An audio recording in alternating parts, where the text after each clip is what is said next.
Ladies and gentlemen, presenting Dwight Freeney for enshrinement in the Pro Football Hall of Fame, Indianapolis Colts owner Jim Irsay.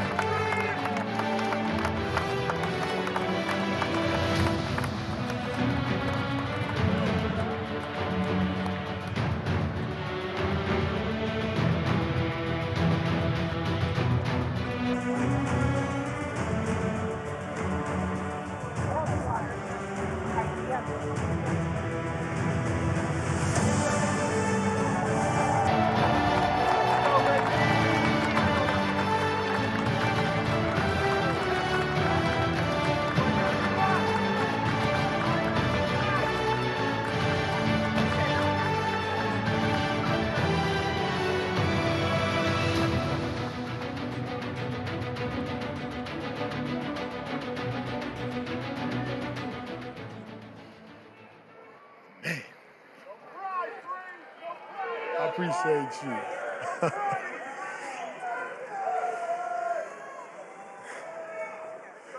Thank you, Jim. You are by far the best owner in the National Football League, and I appreciate you, my friend, and all that you do. And of course, thank you to the Hall of Fame for this incredible honor. I'm proud to be a part of this amazing class. Congratulations, fellas. All of you know that nobody gets to this stage without hard work, sacrifice, and an amazing team and community around you. I definitely had that starting with my parents. Dad, you were my first coach. You introduced me to sports. You were always loving and supportive, no matter the outcome. You were always my biggest critic, though, pushing me to my fullest potential. Those hours that we spent together helped us bond, memories that will last forever, and that built me into the person that I am today. I love you, Dad.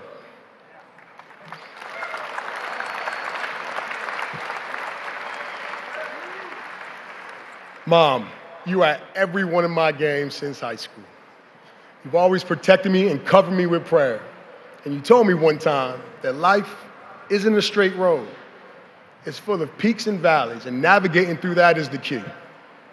That has stuck with me throughout my entire life and helped me through some really tough times. And now publicly, I finally want to say I'm so sorry for the time I jumped out the window when I was 2 years old at the second story window of our babysitter's house. But who knows? Maybe that daredevil in me created my spin move. Mom, I love you.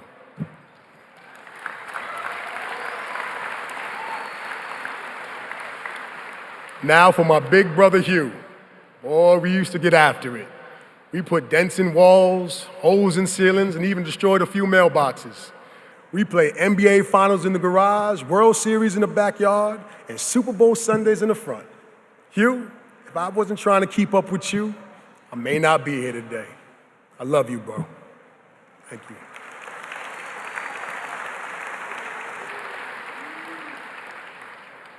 And to my beautiful wife, Britt. Britt, you made this journey after retirement an easier road for me. It's really hard to step away from the game, but knowing that I was going to start a life with you made it all worth it. It's a total mystery how you just do it all. You raise our two girls, you have your own business, and you put up with me, which is not easy. Thank you for always having my back through the ups and downs, and most of all, thank you for being who you are. I love you.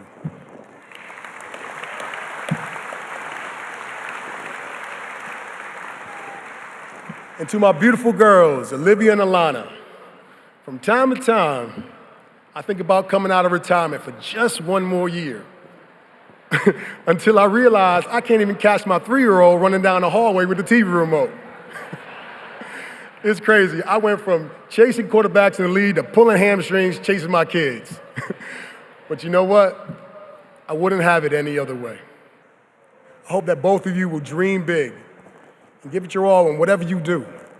Those dreams and hard work and sacrifice will pay off one day. Just keep believing, and you never know what will happen.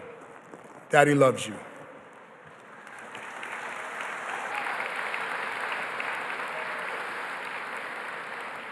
The beginning of my journey started in Bloomfield, Connecticut. My parents are both Jamaican, so soccer was in my blood.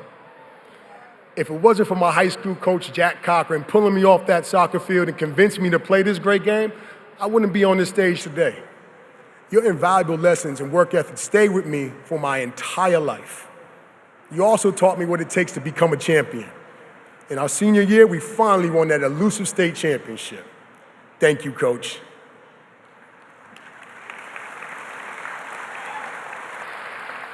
My journey then took me to Syracuse University, where I played 4 years. My head coach, Paul Pasqualoni, was a great coach. Football is a tough game. You have to be ready for it mentally and physically. Coach P, you toughened me up, and you taught me how to be a student of the game. And you helped this boy become a man. Thank you, Coach.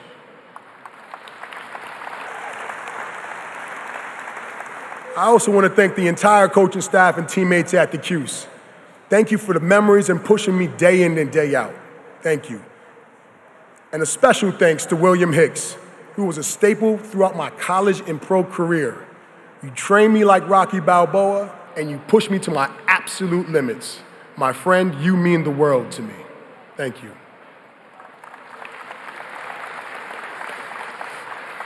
When I left Syracuse, I was lucky to have Gary Richard as my agent. He prepared me to succeed, and he always had my back. Unfortunately, Gary passed away in 2011 and left a huge void in my heart that will never be filled.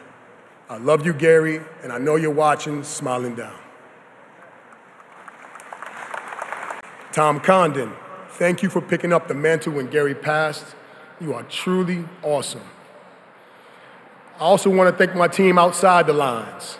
Sari and Leon Melman, Joe Hipplesteel, and Dennis Thompson. Dennis and Sari, rest in peace, my friends.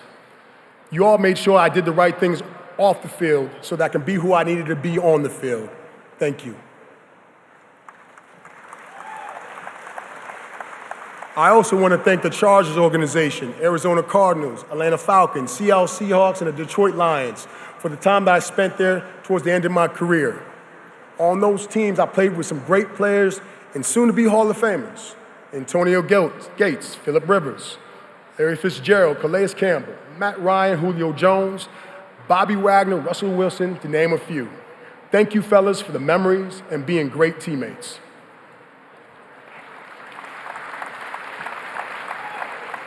To Bruce Arians, you always kept it real. Thanks for calling me and getting me off that golf course, man, when I went for the Cardinals. Look, all those golf balls I was losing, boy, those things were getting expensive, man. And now for the Indianapolis Colts.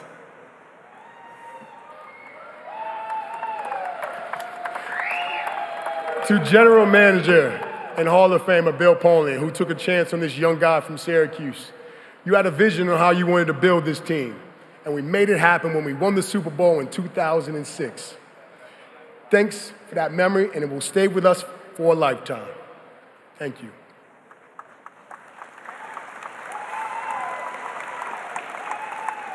To Hall of Famer, Coach Dungy, your teachings and how you carried yourself.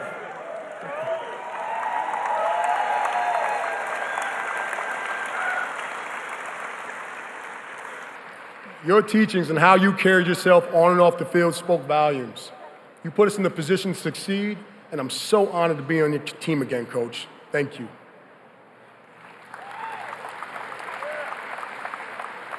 To Jim Caldwell, thank you for being an amazing man and a great coach. And by the way, I'm still waiting to play offense like you promised in high school, man. I still remember that. To my defensive line coach, John Turlink, from statements like, it's always a pass unless it's a run, to visualizations in the meeting room. Your teachings were revolutionary. If there ever should be a position coach in the Hall of Fame, it should be you. I wish you were here today, my friend. Rest in peace, big fella.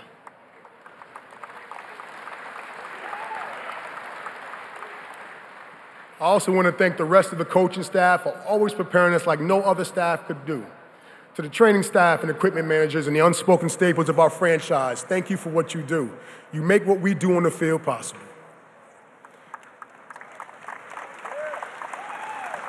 Now, for my Indianapolis Colts teammates. People always ask me, how do we win so many games? We made each other better by pushing each other to the max in practice, so the games became that much easier. Thank you, Tariq Glenn, Dallas Clark, Jeff Saturday, Reggie Wayne, to name a few. Reggie, your time is coming, man. Keep the faith. As far as my defense, without you guys, there will be no me. Thank you, Bob Sanders, Gary Brackett, Antoine Bethea, Cato June, David Thornton, Kelvin Hayden, and Marlon Jackson, along with many others. Thank you to my fellow D linemen, Raheem Brock, Boogie McFarland, Monte Rega, Josh Thomas, Larry Triplett, and the rest of you guys for the laughs, the tears, and the prayers that usually went, uh-oh, please, Lord, let it be a pass. To Robert Mathis, one day you'll be up here, man, and I'll be cheering you on like I used to do on the field, brother. To my Hall of Fame teammates, I learned so much from you guys. Peyton Manning.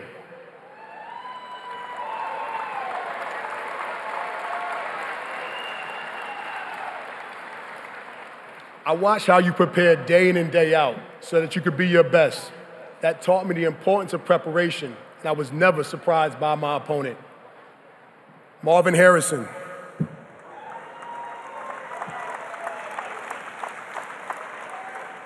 I watched you practice full speed every day, which taught me that practice was the place to master my craft.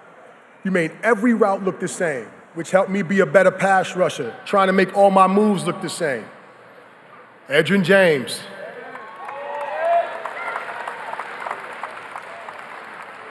You taught me how to be a true pro on and off the field. And you were a great teammate and a pretty good roommate before the games, even though you wouldn't let me adjust the temperature above 59 degrees, man. I'll never forget that. Oh, man. Now to the Big Blue Nation, the Indianapolis Colts fans.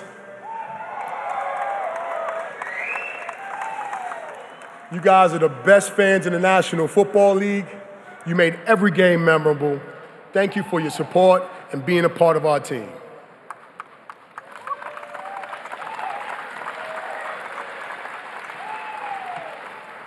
I also want to thank those who paved the way for me that happily and intentionally used quarterbacks to soften their fall while they took them out.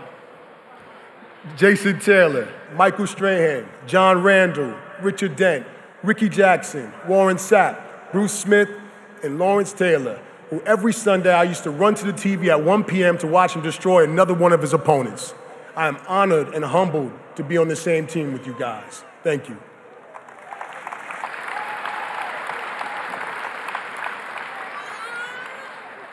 I also want to thank this great game of football for giving me the opportunity to express myself and my creativity to the world. I always felt like I was an artist, and the football field was my canvas, and I was forever grateful for that feeling. One of the things that motivated me was never being completely satisfied with myself or my performance. It's what drove me to continue to improve my skill set and my mission to perfect my craft and try to dominate every single Sunday. I realized in order to win the battles on the field, I had to win the battles internally with myself. I had to keep pushing myself not to be complacent or lazy, not to use excuses, and just make it happen. So if you're a young, aspiring, future NFL player, let me say this. Football is not an easy game. It can seem like an impossible journey. But always remember that your hard work and sacrifice are the keys to opening the door to your dreams. People will call you too slow, too short, not tough enough, not strong enough. Use those words as fuel to ignite the internal fire that will motivate you and push you to places that you never thought were possible. All those bumps and bruises that make you want to quit, fighting through that will make you into a better player and a better person. So I hope that you guys can look at my journey and what I went through and know that it's possible to become who you want to be. And lastly, let me close with a verse from Jeremiah chapter 29, verse 11. That means a lot to me. For I know the plans I have for you, declares the Lord. Plans to prosper you and not to harm you. Plans to give you a hope and a future. Thank you, God, for giving me that future, and God bless you all.